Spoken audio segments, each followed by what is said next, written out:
Hi everyone, hope you are safe, happy and healthy. Please subscribe with bell notifications if you haven't already, and please don't hesitate to leave your feedback and advice below. Let's jump into the stories.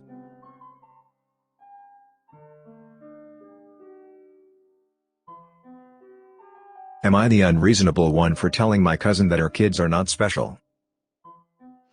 I, F35, don't like kids and never want any. My cousin, F32, has 5. She dropped out of college and had her first kid at 20, and her youngest at 28. She just cannot wrap her head around why I never want kids and is always asking when I plan to get married and pregnant. I've told her several times that while both my partner and I plan to marry in the future, neither of us wants kids.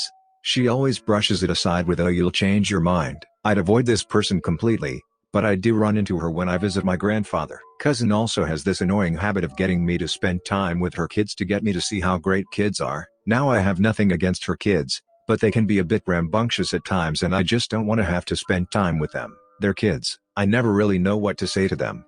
Cousin also refuses to discipline them and lets them run wild, even in my grandfather's house. According to her, these kids are angels and can do no wrong, and when they knock over my grandfather's stuff or make noise when he's trying to sleep, it's adorable. The other day, she again tried to convince me to change my mind about kids with "Look how special and magical they are. Don't you want one?" That was when one of her boys ran straight into the antique grandfather's clock.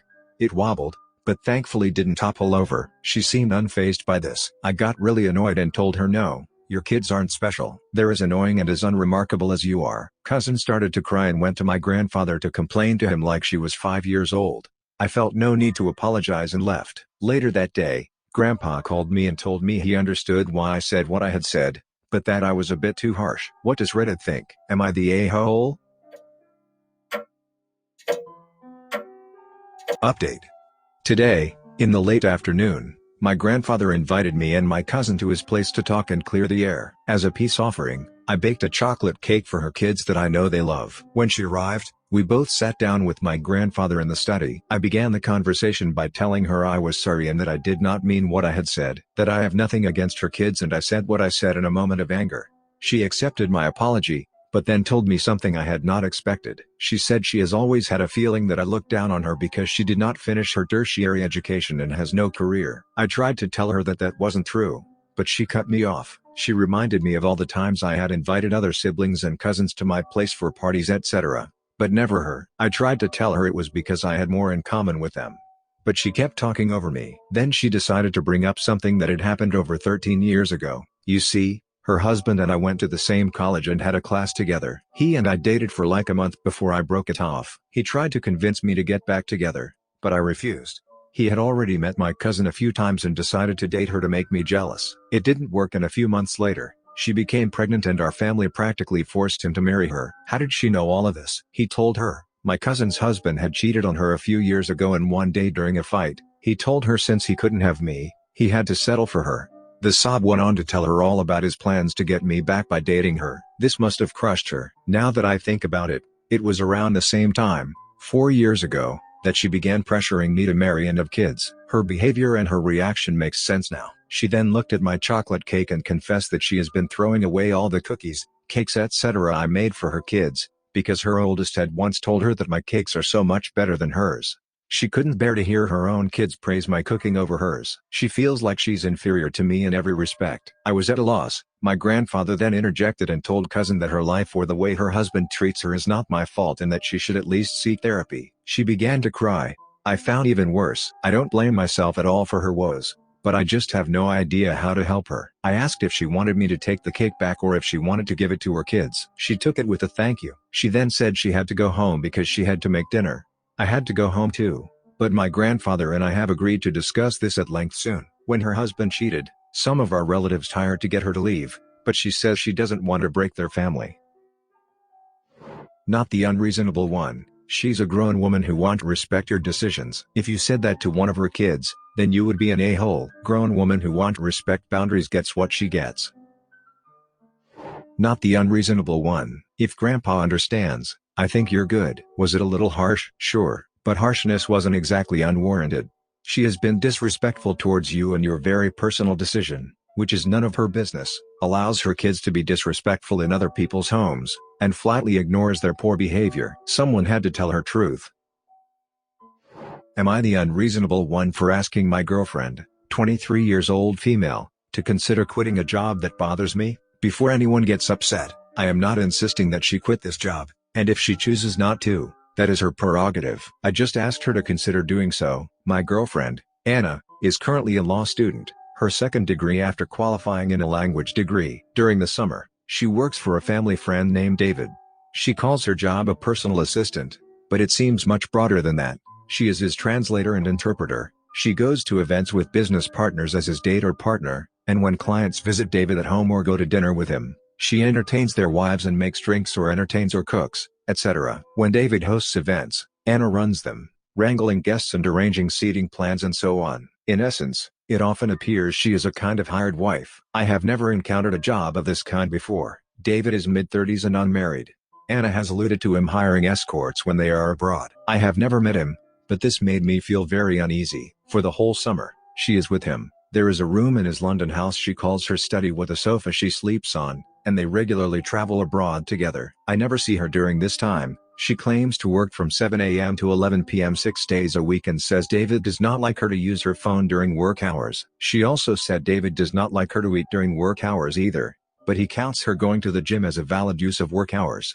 On top of this are business expenses, such as David buying her clothes. Even when she is at university, she is frequently getting phone calls from him at all hours of the night, which she says is due to the time difference. 2 nights ago, we had a big fight over this job. I told her she looked like she had lost a lot of weight and she just brushed it off and said she had a stressful job. I said it seemed like a very weird set of duties, and she got defensive. It started out as a more normal job, but that she had taken on more duties as David had started to depend on her. How much can he depend on her when she's still at university for a third of the year? She let slip during this conversation David was funding her law degree and paying her a stipend even when she was not working, and I told her that I found the whole arrangement to be very suspicious, asking if she was sure it wasn't something sketchy or that she wasn't being exploited in some way, not saying in what way. I told her she might want to reconsider a job which basically turned her into a non-sexual escort and that I was uncomfortable with the whole thing. She shut me down and told me that I was being a controlling and that her job was her own, and that even suggesting she consider what a weird occupation she had was a massive ick move on my part. But me, I genuinely feel like I'm going crazy anytime I try to explain her job to others, and even when I think about it myself. FAQ 1. I have known her for 5 years, dating for 3. We lived together while studying with 4 other roommates. She has had this job since before we started dating, and David was always her quirky boss that she would have anecdotes about. 2. David knows her family and is close to her older cousins, from what she has mentioned it. Anna and David are both Russian. His family is much wealthier than hers, if I understand correctly. Her family know she has this job, and think it is great. 3. She includes this work on her CV. She is on the books to some degree, as she gets her weekly salary into her account and bonuses in cash. From what I understand, the clothes she gets are nice, but not flashy, just normal work clothes like blouses and pants or neat dresses. I do not know if they are designer. She has the occasional very nice cocktail dress from an event that she either sells for extra cash or keeps for other events. I do not know if it is from a high-end label. 4. He is not paying for American law school. It's a UK undergraduate degree in law. Still expensive, but not as bad as Yanks think it is. About £27,000 total, if I remember correctly. 5. There is a possibility, mentioned elsewhere, that she may be misrepresenting the eating rules due to her history of disordered eating. This is something I intend to discuss with her. 6. You can stop telling me she's likely having sex with David. There are 800 plus comments here saying something similar, and it isn't particularly relevant to the discussion. Mini update. We spoke briefly on the phone this morning before she started work. She apologized for flipping out, saying that she was stressed and unwell. I said I wanted to bring her and David out for lunch to clear up this misunderstanding and apologize for being controlling. She went off the phone to speak to someone and came back on and said David wanted to have me for dinner, presumably not in the Hannibal sense. She said she would get back to me by the end of the day with a day and time that works, so if she doesn't, well, I don't know. Not the unreasonable one. But are you out sure she isn't cheating and that this guy isn't just her sugar daddy? He's paying for college, clothes, gives her spending money when she's not working. It all seems pretty suspect. Oh, she def is banging that rich guy, bro. Am I the unreasonable one for giving away my daughter's dog without telling her? Did give her loads of warnings though. A few years ago when my daughter was 13 she begged and begged me for a dog till I was so fed up that I gave in. It was a huge mistake, but at the time I didn't think it would be, since my daughter promised that since it was her dog that she would take care of it and I would just buy it what it needed. I finally got her a puppy from a neighbor whose dog had just given birth and my daughter was really excited and we both loved the dog. My daughter was great at first with the dog, took him 3 walks a day if she could and feed him. She did everything right. After a while though she's been doing hardly anything. I understand she has school and a life of her own, but I have work and I'm not at home a lot. I can't tell you how many times I've come home to my daughter just watching TV while the dog hasn't been fed or walked all day, and I come home at 9 p.m. I have enough time in the morning to feed the dog before I leave and maybe a quick walk, but I'm so sick of hearing myself telling her to do the rest. People have also told me they have spotted her not picking up after the dog when she finally does walk him. I love the dog so much. Please don't think I didn't. He was part of the family, but there was really nothing I could do. Countless times I have told my daughter that if she doesn't look after him then he'll need a new home. She'll care for him a few days after that, but then falls back into doing nothing again. I feel sorry for the dog and I just want him to be happy, so I gave him to a friend who I know would take amazing care of the dog. Plus she has 2 other dogs to keep him company. She says we can visit him anytime we like, so it's not like my daughter will never see him. My daughter isn't speaking to me and I am thinking maybe I've screwed up. It's hard as well because my daughter thinks I didn't care about the dog if I could just give it away like that. But it was seriously a really hard decision and one I wish could have been avoided. Not the unreasonable one. She didn't hold up her end of the bargain and you warned her multiple times. Ultimately it sounds like you did the right thing for the dog in giving it to someone who would take care of it properly. Everyone sucks here. You did what was in the best possible interest of the dog. You warned her that it was going to happen if she didn't take responsibility and stop neglecting her pet. She didn't, so you had to find someone who would. Good for you. However, you never should have got the dog in the first place.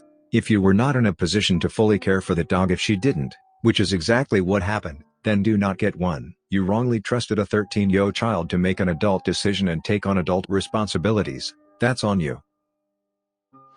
Am I the unreasonable one for keeping my dress even though my sister got married wearing it? Between work and family commitments, my boyfriend and I attend a lot of events which require dressing up. I have this one dress that I really like and I'm able to wear it to basically anything, which is this blue off-the-shoulder dress. It's nothing special, but it fits me really well, and it's right on the line between formal and casual, which basically means I can wear it to anything, and it's super comfy. So therefore it has become my go-to dress for most occasions. My boyfriend bought it for me and it's not particularly sentimental or expensive. Checked with boyfriend and it was £140 and on sale, which isn't petty change to anyone in this scenario.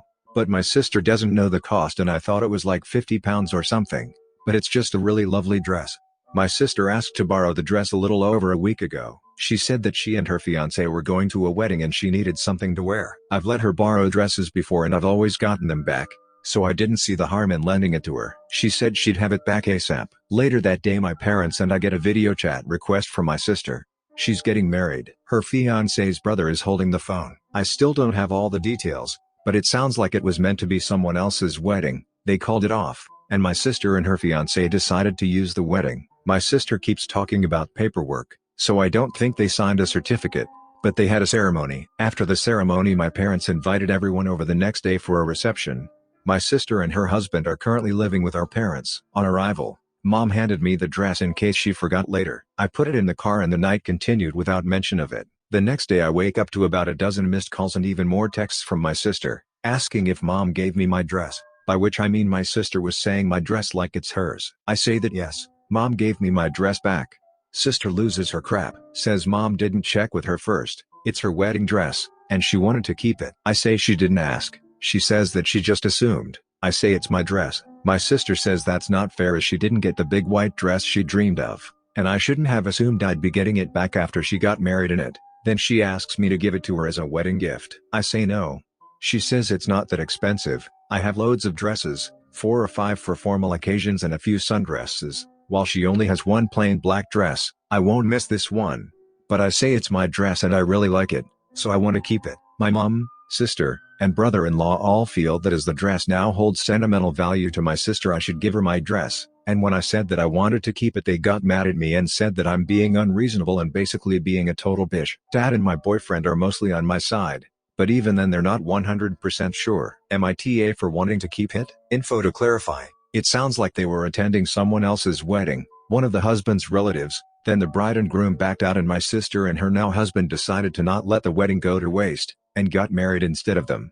I don't know the specifics or how they went from guests to bride and groom, but I'm fairly confident my sister didn't intend to get married in my dress. I'm searching for the same dress, because getting a copy of it is probably the best solution here, but we bought it a few years ago now from a department store that stocks several brands. I cut the tags off so I can't trace it to the right brand, and it's not on the department store website at all, presumably because it's about 3 years old. Update: I've slept on it, and despite the responses, my sister is the type to not let these things go, and at the end of the day I value my relationship with my sister more than my relationship with my dress, so I'm just going to give her the dress. I have a few I can wear to events, and it's not the only one my boyfriend has bought me tbh, and thanks to that person finding the brand I might even treat myself to something similar. Dad has offered to pitch in for a replacement as a thank you, but I don't know if I'll take him up on it. My sister has apologized for assuming, which might not sound like much, but by her standards that's basically the equivalent of her voluntarily writing a 10-page essay on the importance of not getting married in someone else's dress. Update: someone found the exact dress. Link 1 in description, and link _it equals 525430516. It's no longer being sold, which is a shame, but honestly I can't imagine ever wearing this dress again now. I know tainted sounds really dramatic, but I can't imagine wearing it without being aware that my sister got married in it. It wasn't such a big deal to me when I first said she couldn't have it, but after thinking about it I can't imagine wearing my sister's wedding dress to events. Also, can people please stop calling me spineless/doormat/pushover? I have plenty of dresses, all bought by my boyfriend, all with varying levels of sentimentality. This particular dress is probably the least sentimental, it just happens to be the most versatile, which is why I was attached to it. But my little sister just got married in it. The time my sister wore it while getting married is way more sentimental than that time I wore it while attending my boyfriend's boss's retirement party or my cousin's wedding. My sister apologized, sincerely, for her actions. Besides, she's 21. She's a self-absorbed idiot who I can't stand most of the time, but she's also one of my favorite people in the world who at 18 tried to square her 52 skeleton-looking self up to my 64 gym maniac boyfriend and said if he ever made me cry he'd live to regret it because that's the kind of sister she is. She's not a narcissist, she's just a bit of a bitch sometimes, and I am too, so I'm hardly in a position to judge, let alone cut contact with her as some of you suggested. Kindly chill. Not the unreasonable one. No one made your sister get married in your dress. You gave it to her under the pretense that she would wear it to someone else's wedding. Your sister should have thought twice about wearing someone else's clothes to get married, and if she wanted to keep them forever, she needs to grow up and stop being so entitled. Not the unreasonable one at all. If I was your sister I would offer to buy you the same dress or something, not assume it would be given to me. Am I the unreasonable one? My sister wants me to adopt her baby, but I want a different kid. I know this is a little above this sub's pay grade, but there's not many people I can talk to in real life, so I'm turning to the internet. My husband had lousy birth parents, so he and his siblings were removed and put into the adoption system. They tried to keep the siblings together, but at the time they were put in, my husband and his full brother were far older than their younger half-siblings. The younger two, a baby and a toddler, were adopted almost immediately. Then my husband was adopted at 10, and his older brother aged out at 18. The oldest three reunited, but they're still looking for the youngest. My husband and I want to adopt. Ideally, we want to adopt siblings, so we can keep them together, and preferably older kids, 10 plus, as we know it's harder for older kids to get adopted. Obviously it totally depends on the kids we meet and who we work with as a potential family, but we feel very strongly about adopting older siblings and keeping them together. So if we were to really click with older, but unrelated children, or found a set of siblings that included children younger than 10, we'd adapt that plan for them.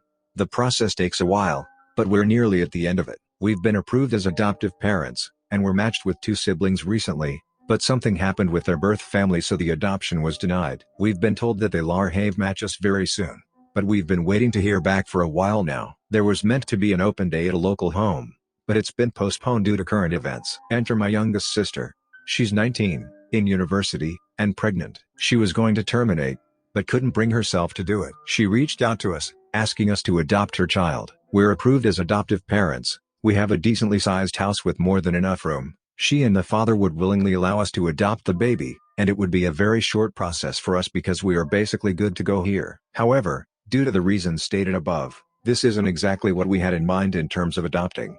We're open to changing that plan, but there's also the issue of my sister being the biomom. She says she can handle watching me potentially raise her baby, but I can't see this not causing issues, and feel like if she's going to adopt out she should do it with a couple who aren't so close to home. We explained this and refused. Since then various relatives, none of whom can take the baby for various reasons, have contacted us asking why we can't take the baby. We've explained and have explained everything, but we're getting called selfish/mean/cruel for being picky because we are at a place in our lives where we can have a baby and we're turning it down.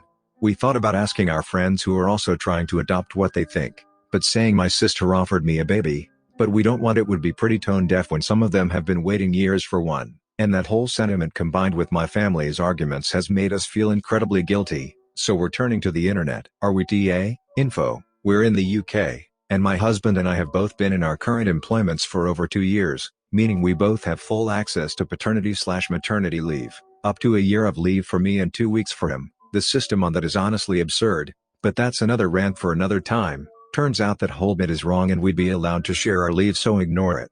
And we took adoptive parenting classes that included baby stuff, so we are able to look after a baby, both in terms of competency and finances, but we do feel we'd prefer an older child, preferably child-reared. And we don't know if having a baby could affect our current adoption attempts. We want multiple children, as we're both from big families, and a baby in the house could cause an issue as we're trying to adopt older children, e.g. they might think we just want a free babysitter. Update. I told my sister about our friends mentioned earlier, how they're a great couple who have been trying to adopt a baby for 5 years now, how they've fostered babies and taken all the classes and know what they're doing, how they live locally and are willing to have an open adoption, and again repeated that myself and my husband don't want to adopt a baby. My sister said that open adoption to a couple of strangers wouldn't work for her, and a couple hours later said that mom and dad are going to help her out. So it looks like the baby will live with them for the next few years and my sister and her boyfriend will take over when they can. Everyone now feels like I am somehow at fault for my parents not getting to enjoy the beginning of their retirement, but I no longer feel guilty as it's clear that was what my sister wanted all along, someone to raise the baby for a few years so she could step in as the mother whenever it suited her. Not the unreasonable one. The fact that your sister is the biomom could very likely create future conflict. Not the unreasonable one. We don't want a baby. We're not adopting a baby. We're adopting 2 older kids. Ask someone else. I would stay away from any further argument of, we'd be happy to adopt a baby if it wasn't yours. Subscribe and turn on the notification bell for more stories delivered to you. Thanks for listening. See you later.